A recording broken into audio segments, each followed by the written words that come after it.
And welcome Ella Hough to the Larpar Show, where we talk about what is money, what is coming, and how to protect your family. Ella is currently doing a college scholar major, which incorporates energy, economics, linguistics, psychology, philosophy, government, cognitive science, and informative science. Her current activities and societies include Cornell Bitcoin Club, College of Arts and Sciences admissions ambassador. She previously worked on Cornell Blockchain, Society of Women in Business, Emerging Leaders Program, analyst, uh, Woman in Computing at Cornell, Alpha Phi Omega, Cornell Undergrad Research Board. So you've been quite busy, Ella. And I had the pleasure of briefly passing and meeting Ella at Bitcoin Atlantis in Madeira. So Ella, can you share your story on how you found Bitcoin and how it has changed your life? Sure. Yes. Oh, good question. Well, first, Lawrence, thank you so much for having me. It's really nice to be with you. Yes, so I found Bitcoin when I was a senior in high school. I went to a school that really wanted to emphasize STEM education and learning. It was an all-women's school, so that was just a big priority to them. And I was in a certificate program called the Technology, Innovation, and Entrepreneurship Program. And I guess for context, this is 2021. And to earn the certificate and fulfill all of the different requirements, you had to take certain courses under the different areas. And so one of the courses that I took was called blockchain, just blockchain. And it was just introducing variety of different like Bitcoin, Ethereum, Cardano, blockchain and supply chain use cases.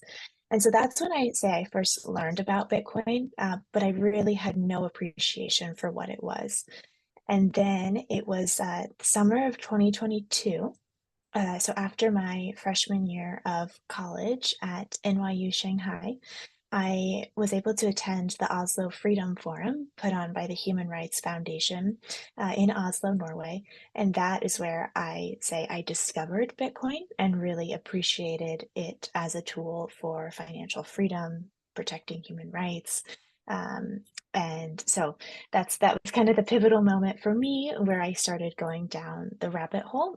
And at that point, I was just transferring into Cornell as a sophomore. And prior to learning about Bitcoin, I was very much down the AI and AI ethics rabbit hole. I had spent my junior year of high school in Beijing, and I didn't know a word of Mandarin before landing. And while I was there, was learning it from the very beginning and kind of learned that Mandarin almost has a way of coding ethics into the, spoken written language. And so at the same time, I was learning about AI. And I thought, I wonder if you can kind of code ethics into a computer language like you can a human language. I think now you can't exactly do that. But anyways, that's where my head was at. Then I found Bitcoin. It's like, you know what? I don't know how I'm going to work in Bitcoin, what I'm going to do in Bitcoin, but I have to do this. And so I started what turned into be a 15-month process to officially study Bitcoin and to have it recognized on my transcript. And so that was just approved this January. So now, as you mentioned, I still have my cognitive science major, but I also have a kind of major study in Bitcoin that will be on my transcript, and then a variety of minors. So that's kind of my academic background. But then outside of the classroom, I'm involved in a variety of other Bitcoin educational and kind of research initiatives. So 2022, I joined Generation Bitcoin, which is a nonprofit helping students, really kind of any young person learn about and work in Bitcoin. And in March, when we met at Bitcoin Atlantis, we launched the Bitcoin Students Network, which if you think Generation Bitcoin is basically anyone born after 2008-9, the Students Network is really looking at college age, university age students. How can we help them start or scale Bitcoin clubs and also provide job opportunities? So we're working on building out a ton of different kind of job pipelines and really working with the Bitcoin community to do so, because that's important to get the next generation into Bitcoin. and really have more of a bottom-up approach to Bitcoin education in universities. And this is why I started the Cornell Bitcoin Club. It's kind of the guinea pig of this whole process. And maybe the last piece I'll mention is I'm now also a fellow or an undergrad fellow at the Cornell Tech Policy Institute. And so working there on Bitcoin research and kind of Bitcoin adoption, which is exciting. So a lot of Bitcoin, but very grateful for all that I get to do. And that's a brief background. Thank you. Very good. Very good. So tell us, why should people learn about Bitcoin? What is this whole Bitcoin thing about? And why should young people really start harnessing and really learning about Bitcoin? Yeah, so I think, the best kind of one-liner that I have heard that really resonated with me, and I think has resonated with my peer group here about why they should look at Bitcoin. And all credit goes to Safety and Moose, and I'm paraphrasing, I think, but basically, Bitcoin is a tool to earn your wealth once. There are really big problems that we have to solve in this world, and students we're just at the start of building our nest egg, starting our careers. Bitcoin is their tool to graduate from university, college, go start earning their wealth, and then Bitcoin is a tool to preserve that economic energy that so nice people refer to Bitcoin as, and not have to then finish their day at work and then become a macro analyst, portfolio manager, and kind of work to earn their wealth again.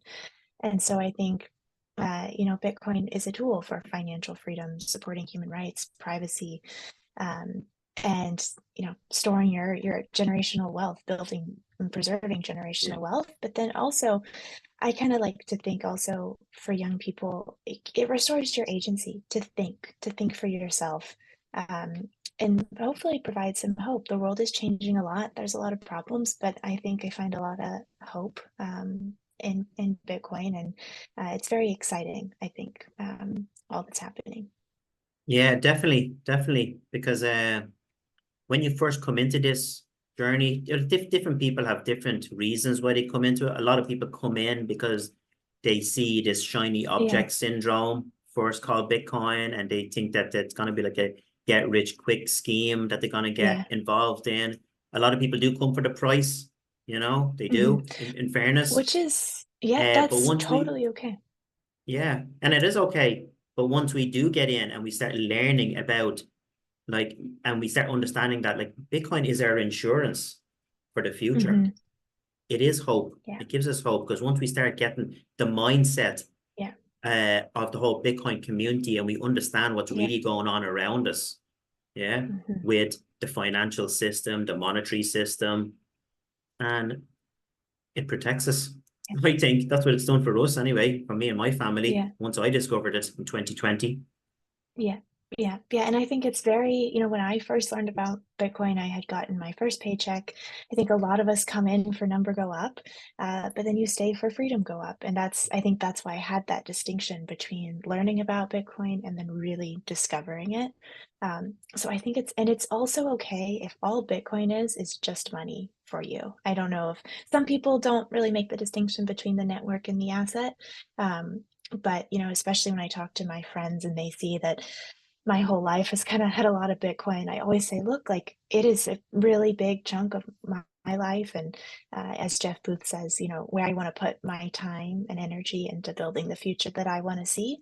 But it doesn't have to be this for you. It's a tool for you to just, preserve your wealth and then go do what makes, your brain light up, what brings you joy, and whatever your passion is. So it's okay if it's just money, but it can also be more. Yeah. And it's so many things as well. And it gives so much to different individuals and different people and different families. Yeah. Yeah. Yeah. Yeah. Uh, Yes. it's so much more bigger than, as we say, just about the price. Because it's once Hmm. your mind shift changes and you get on the correct mindset and you can switch your mindset into what's really happening out there, Hmm. because as we know, Yeah. there's a lot of big changes coming, whether some people can Hmm. see them or they can't see them. They're coming one way or another. Yeah. Hmm. Yeah. Yeah. Tell us a little bit about your Cornell Bitcoin Club. What's a little bit about that? What's that all about? Uh, Sure, thank you. Oh, did I interrupt you? Did you have a... no, I was gonna say I seen something on Twitter there that you had a meetup there because of the halving, and today is actually a Oh, special yeah. day because the halving is on today as well. It just Yeah. coincidence, like, when you booked a few weeks ago. Yeah, yeah. So yes, so the Cornell Club is one of the first nodes, as we're calling it, of the Bitcoin Students Network. It started in January, and this is the first semester, and so I felt it was important to, I don't know if this terminology is widely used, but kind of new member education. I don't know, it's what's used here, but just like let's set the base layer of what is Bitcoin? What does it really, what's all that it incorporates? Because so many students, they'll say they've heard about Bitcoin, but then they instantly self-select out and they say something like, "Oh, well, I can't buy a whole Bitcoin. I don't have, $60,000. People don't know that there's Satoshis." Or they'll say, "Oh, I'm a biology student or communications, but Bitcoin is only for finance or, CS or engineering majors. It's not for me." And so the goal of this semester was how we started. The first meeting was just a definitions day, as I'm calling it. What is money? What is currency? What is blockchain? What is Bitcoin, the network? Bitcoin, the asset? And then we did another deeper dive into what is money. Then we talked about proof of work, and the energy component to Bitcoin. And then we've kind of started a speaker series of sorts. So I've brought in people from Bitcoin VC, venture capital, Lightning, product in Bitcoin or policy, and more Lightning. So really tried to do a wide array of topics so that hopefully people could see, oh, Bitcoin, there's a lot more to this than I thought. So that was the goal of this semester of let's, start this community. Let's start having these conversations. Yesterday we did have a halving party, which was really great. We just like learned what the halving is. Then we played a Bitcoin mining board game that Free Market Kids had. We sent sats, so we all, set up Nostr, Primal, did some Bitcoin trading cards, and we'll have two more meetings for the rest of this year. We'll meet every Thursday. And then next semester, working on having it be much more interactive. This semester, just by the nature, was a lot more kind of sitting, listening, learning. But next semester, would like to have more workshops. We're planning some different events and days. And so every semester it'll grow and we'll iterate, but I'm really glad that we're here. We have about 61 members, which is way more than I expected. So far, very grateful. I'm very pleased with how it's been. That's amazing. Amazing. Yeah, sure. Like everything starts somewhere, but like if you have 60 members in your first Yeah, semester, it's imagine what's going to be like in 3 or 4 semesters down the line. yeah, yeah. It's And going to I be should I amazing. should also I should note everything is open source that we're doing, all of our recordings, slides. So anyone listening, if you're curious, you can watch the meetings too. Okay. And how would they find those meetings? What's the website or where do they go to find that? Yep. Yep. So I think probably the easiest way is to just go to Twitter. It's just at Cornell Bitcoin, and we have our link tree there, and you can find all of our resources, website, other social platforms. That's probably the easiest way. Amazing. Amazing. Brilliant. Brilliant. Yeah. And let's talk about yourself, about your journey in Bitcoin. So tell us about some other events that you've gone to. I know we crossed paths at Bitcoin Atlantis. What other events have you gone to around Yes, thank about you. them? Yeah, so Bitcoin meetups, just your local Bitcoin meetup, are really great opportunities to go and learn about Bitcoin. I think we often see all of the conferences, which are incredible. I highly recommend a conference if you can get to one. But also, I think sometimes maybe meetups go a bit overlooked in how impactful they can be. I think my first kind of conference was going to the Houston Bitcoin meetup. I'm from Houston, so that's just my local meetup. And then I'd say probably my first conference, if I have this all right, was the Oslo Freedom Forum, as I mentioned. highly recommend that conference. I know actually it's kind of closer for your audience, I think, than it was for me. It's not a Bitcoin conference, like others. They do have a financial freedom track now, but it's really, I think, gets at the heart of why are we here? Why does Bitcoin matter? Um, so I would recommend that. And then I've been to a variety across the US, Pacific Bitcoin a couple times, and then a good chunk outside of the US. So I was very grateful to go to the Africa Bitcoin Conference in Ghana this year. Bitcoin Prague was another great one. Bitcoin Atlantis, that was really nice. And I've been able to speak at a good chunk as well. And so that's kind of Amazing. been, yeah, my Bitcoin journey really started, I'd say, in 2022. Yeah, but sure, it's taken off Yeah. like a rocket now, though, isn't it? That's the whole thing. Once you Well, get into Bitcoin and you start learning about Bitcoin, it's just mhm, you want to just go to all these events and start learning more and more, don't you? I think that's what happens with mhm. with a lot of Bitcoiners, doesn't it? Yeah, well, I think it's just one, the Bitcoin community is incredibly supportive, and people really want to see you like we're all on the same mission, and so they want to see you succeed and support you in your efforts. Um, but really, I think the time piece is important, and how Jeff Booth framed it was really impactful to me. I'm in university and I'm finding myself sitting in classes thinking about Bitcoin anyways. And then I really heard him say, but where are you spending your time and energy? Are you spending it in the world that exists, or are you spending it in the world that you want to see? Just really being conscious of it. And I think Bitcoin, through the different concepts like proof of work, having a low time preference, all of that kind of confounded and really started to mean something to me the more I learned and the more time I spent in there. And so now I've just taken a more conscious approach of, okay, it's kind of self audit. Where am I spending my time? What am I working on? And so, having the different initiatives, doing my major in Bitcoin, it gives me just, I don't know, a lot of peace and fulfillment to hopefully, move the world forward in a positive way. Yeah, and I And think as some well, small effort. It takes all of us. it does. But Yeah. I think a thing, and a lot of people don't understand this as well. We can visualize whatever we want. Human beings are such strong men and women, yeah, Mhm. and our mind is so powerful. And I, I hate to say it, but sometimes when we are in certain situations, like maybe educational systems and all these types of systems that we get sucked into, it Mhm. keeps us in a box and it doesn't help us think Mhm. out of the box. Yeah. Yeah. Yeah. So Yeah. visualization, I visualize things myself and I've tested it over the years, and things that I have visualized have come to me. Wow. And it's crazy how these things happen. You know, Yeah. like manifestation.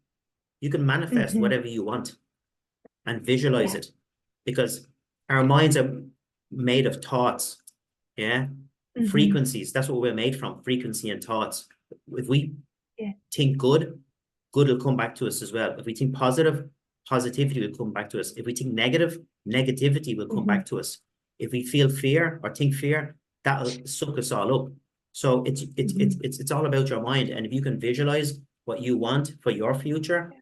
that will Mhm. come to you as well. But unfortunately, Yeah. a lot of people don't understand that, or maybe they don't believe in it, yeah, or they haven't heard of about it or felt it. But Mhm. when you do, uh, it all comes to us. Everything comes to Yeah. us. But I will say it's hard, especially for students because so let's just say you really don't know much at all and you feel the stress of, I have to get a job. It's just getting increasingly competitive. I don't know what it's like for universities there in Ireland, but here at least you might be recruiting for summer internships like 2 years before you're even going to have the internship. And so it's such a privilege and a gift to be able to have the time to think about Bitcoin and to think about something totally outside of maybe your immediate need or what you think will immediately, give you value. And so, when I talk to people my age, that's something I'm just cognizant of. It's like, look, I get it. You maybe feel like you need to spend time, joining all the other financial clubs and whatnot. And so that's why I think the jobs piece is also really critical, that, not everyone, like the skills you already have can still be useful in Bitcoin. And just framing that and making sure, trying to make it more accessible and knock down any barriers. And really, like Bitcoin can just be a tool for you in whatever way makes sense. I think the 21 million Bitcoin are tools for all 8 billion people, in a variety of ways. Yeah, definitely, definitely. Yeah, and as I was saying, just homing back on again, Bitcoin is so much more than what most people think it is.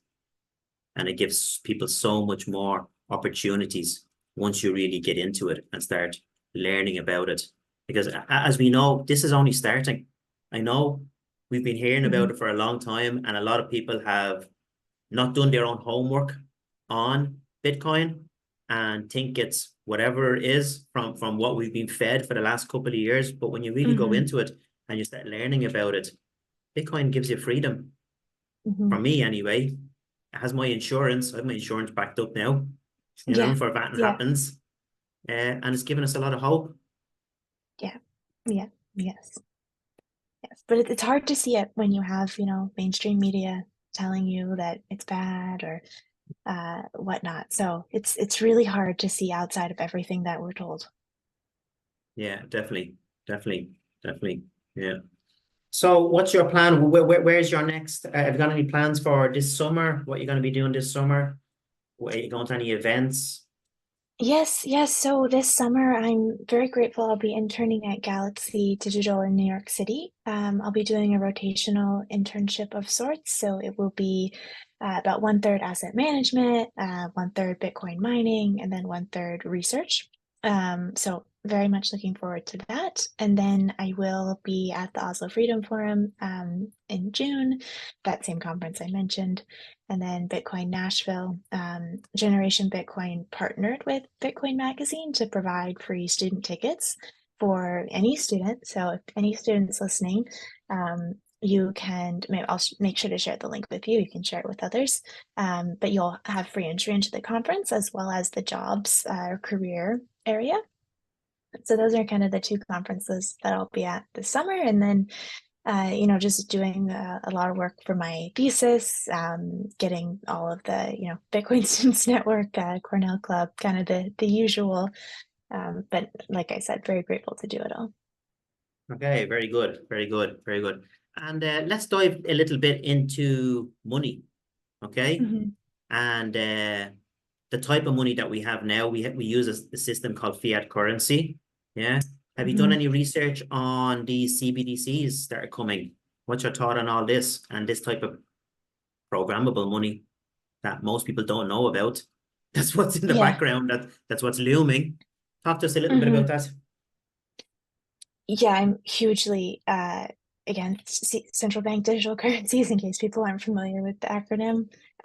They're just incredible violations of privacy and, your financial freedom. Just especially, so I was in China for a long time, or not a long time, but I did my junior year studying abroad there, and just the fact that if like linked with your social credit score, if like, you don't stop at a red light, well, then you can just be locked out of your wealth and your money. And I And saw a like, clip. I think this is a couple.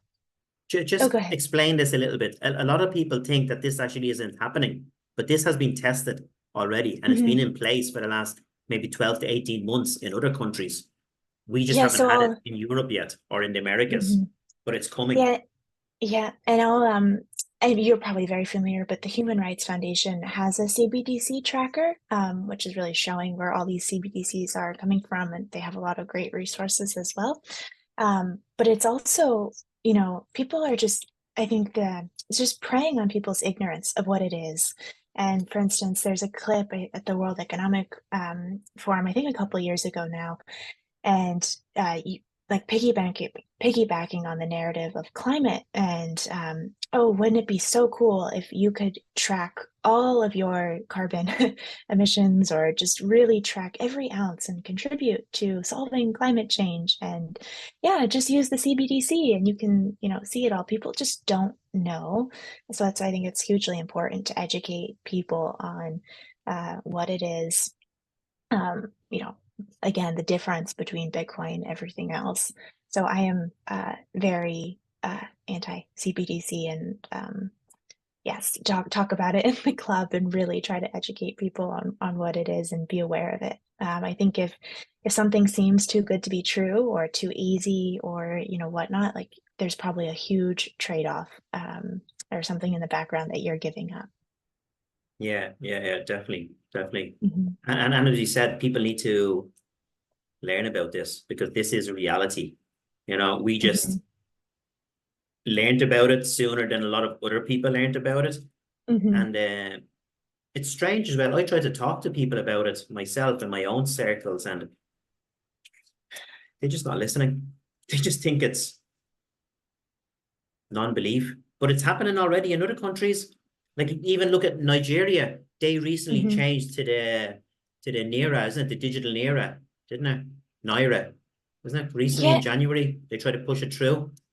yeah, to be honest, I'm not terribly familiar. I should be. I should be much more familiar. But I know it's popping up everywhere. And like I said, the HRF CBDC tracker is a really good resource to see and stay up to Yeah. date. And also they now have a newsletter, a financial freedom newsletter where they send updates of different, CBDC updates. And for instance, there was a story where like women not wearing the hijab, they could just go into their accounts and debit their balances if they, cameras, not compliance, and just something that people need to be aware of. Yeah, because it's going to be connected to your social credit score and digital IDs and all this type of stuff. It's Hmm. all going to be interlinked and connected Yeah, in yeah. And one. so I think this is just another good place to just remind people, especially if you own Bitcoin, the hugest kind of benefit or aspect is that you can custody your own wealth that no one can take from you. As long as you know your 12 words, you know your seed phrase, you can go anywhere in the world with all of your wealth intact. And so it's I don't think it's enough to, have just your Bitcoin on Coinbase or an exchange. Like it's easy, it's convenient, but I would really encourage people to take the next step and protect your property that you have in Bitcoin, in something that cannot be controlled by anyone else. Yeah, it is very, very important. But that's part of the whole journey, isn't it? And learning Hmm. about Yeah, Bitcoin and the education, yeah. you know. Hmm. And when you get into Bitcoin, it's all about learning. You keep on learning all the time. The more people you meet, the Hmm. different people that you meet, and the Bitcoin community is so open to share, Yeah. and Hmm. share the knowledge that they Yeah. have onto other people. So it is a really, really Yeah. amazing community. I've never come across a community like it before, honestly, and I've been involved in a lot of things Hmm. through my life, and it's just amazing, and I Yeah. I love it. Yeah. Yeah. Beautiful, it Yes. is Yes. indeed, indeed. It's very special. Um, yeah, yeah. Um, do you know anything about just say these digital currencies? When do you think they're going to try and launch them? What's happening with the fiat system right now in the global picture? Yeah, so I really focus all of my time on Bitcoin. When you say digital currencies, I imagine you're talking to CBDCs, or I Hmm. don't know if you're talking about other No, digital crypt. currency like CBDCs. That's all CBDCs. Yeah.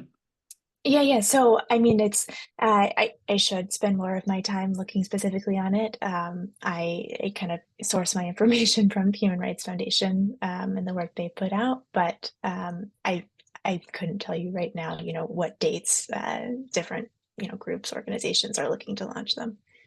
Yeah, no, it's just something I seen there last year. Toward at the beginning of last year, there was a white paper written by the Bank of International Settlements, and they were Hmm. saying that every single central bank in the world has to have a fully functional CBDC by the 1st of January 2025. Hmm. So, I think a lot of people are thinking that might be 10 or 20 years down the line. It ain't. It's sooner than Hmm. most people think. Yeah, yeah. And there's already a lot more than people think. And there is, exactly. That's 100% correct. There is a lot more Mhm. already than people Yes. think already. Yeah, Mhm. yeah, Yes. yeah, yeah. Very good, very good. So where's your Bitcoin journey going to bring you, do you think? Where are you moving on to? I know you're still in college and you're doing Mhm. all these, your major and studying. Yeah, yeah. So pre-Bitcoin, I was the type of person that I would, set a really far out goal, like 10 years, 20 years out, and then work backwards, think, okay, I'd set a really big goal and then say, okay, what are the steps I take in the meantime? How do I achieve that? And then I found Bitcoin and so much changes in a year, 2 year. Um, and I think as we've touched on in this conversation, there's so many elements of Bitcoin, different areas of interest. I think for me right now, and why I'm grateful for this rotational internship this summer, I don't know where I'll be in this industry in 10 years, 5 years, but I think one, the energy aspect, um, is huge. One area I'd really like to devote time to. Just, energy, I believe, is the root of human flourishing, and Bitcoin incentivizes the build out of renewable energy infrastructure in general, providing energy to people that need it. So that's one area that I would really like to get smarter on, spend my time in that space.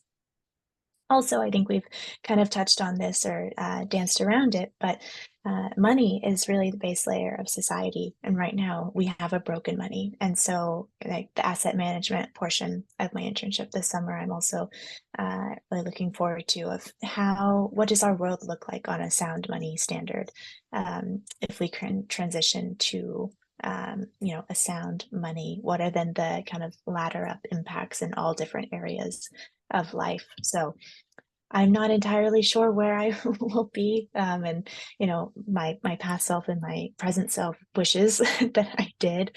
Um, but I think that's one of the greatest things about Bitcoin is that you can learn a ton.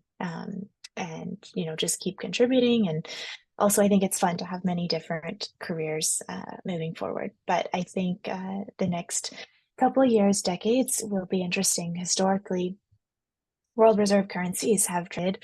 Um, but I think that's one of the greatest things about Bitcoin is that you can learn a ton. And transitioned, about every 100 years ish. I think we're on our eighth right now. I think Bitcoin makes sense to be the ninth. If you look at that timeline of when we might predict a transition, 2040s is an interesting time period. So um, yeah, I'll be in my, I guess, late 30s then. So kind of in the middle of my career. Yeah, and it does take a little bit of time. It does, everything does take a little bit of time. I know sometimes some people in the Bitcoin uh, community, when they first come to it, they want things to move faster. But Hmm. here's the thing, if things moved faster, like look at where we are now with Bitcoin and how much it has moved. Yeah. And even with the price and other things that's going on, imagine it was moving faster. We probably would never have had the opportunity to go in and get Bitcoin Hmm. if it was moving faster than what it is moving now. So I think we're kind of blessed to be in the time that we found it because we still have the opportunity. Because I can see maybe in a few years, in a few very short years' time, maybe by the next cycle, a lot of people will be out of Bitcoin. They won't be able to have a whole Bitcoin. Hmm. Yeah. Yeah. No, that's definitely a conversation that's happening right now. And we are early, we're only 15 years in. I think just for perspective, like if you look at kind of other innovations and the S curve of adoption, it took, I think it was like 43 years for 50% of the US to adopt electricity. And, Bitcoin really is going to kind of, pun intended, like light our way into the future. And we're only 15 years in. So I think the gradually then suddenly definitely rings true here. Yeah, it is definitely. And especially with the way the fiat currency is being devalued in some countries faster than other countries. Hmm. I know for us maybe, and in the Western world, I think since 2020, in Europe anyway, our currency has been devalued by about approximately 50%. since 2020, since when they started turning on quantitative easing a lot. Yeah. But in the likes of Turkey, last year in Turkey, they were devalued by 40% in 1 year. And I seen data there during the week that in the first quarter of 2024, they've been devalued by 75% already in 3 months. So if you're in countries like them or Argentina, I think it was 110% last year, Argentina devalued their currency. Like I don't know how those people are surviving. How can it work? How can things work? How can they survive over there, Ella?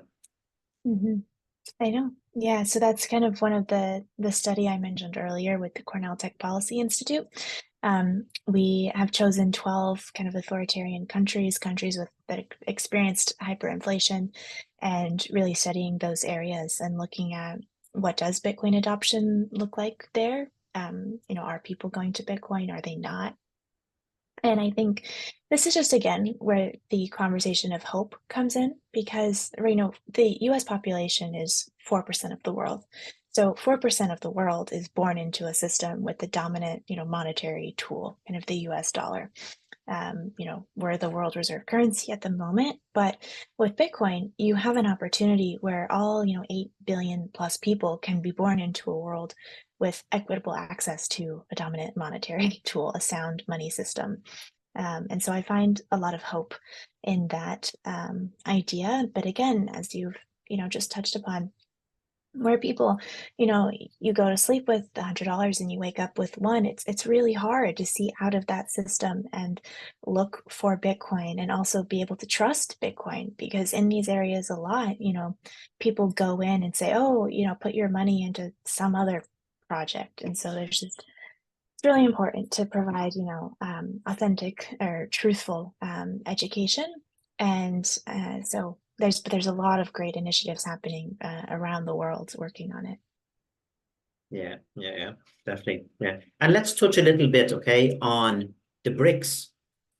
Have you done any research on the BRICS? A lot of people might know much about the BRICS. From what I know, like it's going about 17 years now. It was started about 16 or 17 years ago. It really started coming on to the media spotlight in 2022 when with the whole Russian thing and the way they got all the assets seized and all that type of stuff. So can you see what's your take on the BRICS, and can you see it disrupting things out there like the dollar? I think I'm not your person to really provide much commentary on BRICS, but from what I've read in the past, and as I mentioned, like, I think Bitcoin is the next answer, not BRICS, not what they're working on. So sorry, short answer, but I think others might be more well suited. Yeah. But they are making moves as well, and a lot of those countries are now deciding not to trade in the world reserve currency, which has never happened before. You know what I mean? And I think there is big changes coming, even with that. It wouldn't even be thought about. People wouldn't even thought about it 4 or 5 years ago. Yeah, and you've definitely seen countries stopping purchasing U.S. treasuries and U.S. debt. So yes, that's a reality as well. Yeah. Brilliant. Okay. So if somebody wants to get in touch with you, and any of your social media handles, or have you got a website or anything like that, how would anybody get in touch with you? Yep. So maybe two different ways you can do it. I have a link tree, and it's just Ella Hough. Maybe that's easiest for people. Or on Twitter, I'm 21mm for the 21st. And I guess maybe 3, my website's just ellahough.io. So any of those will kind of send you to the same places. Amazing. And we'll link all them down in the description below. And Ella, thank you for your time, and keep on doing your amazing work, and keep on educating people, and bring more young people into this whole Bitcoin community, because that's what we need. We need more energy. We need more young people to come into this, because Bitcoin is the future. Yeah. Yes. Thanks so much for having me, Lawrence. Thank you.